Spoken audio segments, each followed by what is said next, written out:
Hi everybody, it's Honest John. This week the Supreme Court is going to rule on the Voting Rights Act.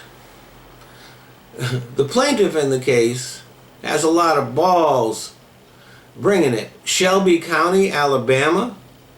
Are you kidding me? Now, during the debate, Justices Antonin Scalia and John Roberts asked, is the South more racist than the rest of the United States? And of course the government lawyer could not come out and just say, yes, it is. But I'm not a lawyer and I can't. And though racism is not confined to the South, it certainly still thrives there. Just this year, there was a high school in Mississippi that had its first desegregated prom. Just this year, Mississippi finally ratified the 13th Amendment, abolishing slavery. You might notice that in the South, there's a lot of people still fighting the Civil War. They're also still fighting the Civil Rights struggle. When the Republican candidates for president moved to the South for the South Carolina primary, the tone of the debate changed a lot.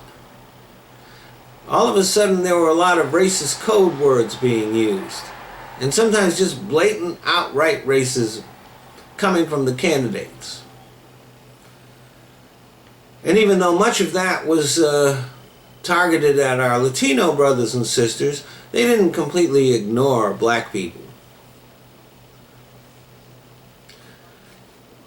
And of course there were all the attempts made by the GOP to change laws to make it harder for minorities and young people to vote. And when that failed, they did things like limiting early voting and closing down polling places in minority communities, making it harder and harder for minorities to vote. And by the way, did anybody notice all those racist signs at the Tea Party rallies? And how about those racist cartoons that the Republican Party like to email each other? Racism isn't dead. And even though you can't actually have a racist law on the books anymore, there are still people with racist attitudes in position of powers doing everything they can to roll back the clock.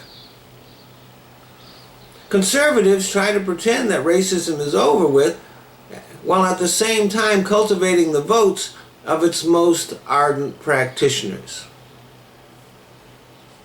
Now, the Roberts Court has already made one of the worst decisions in the history of the United States, Citizens United, in which they gave rights to corporations that the Constitution never intended for them to have.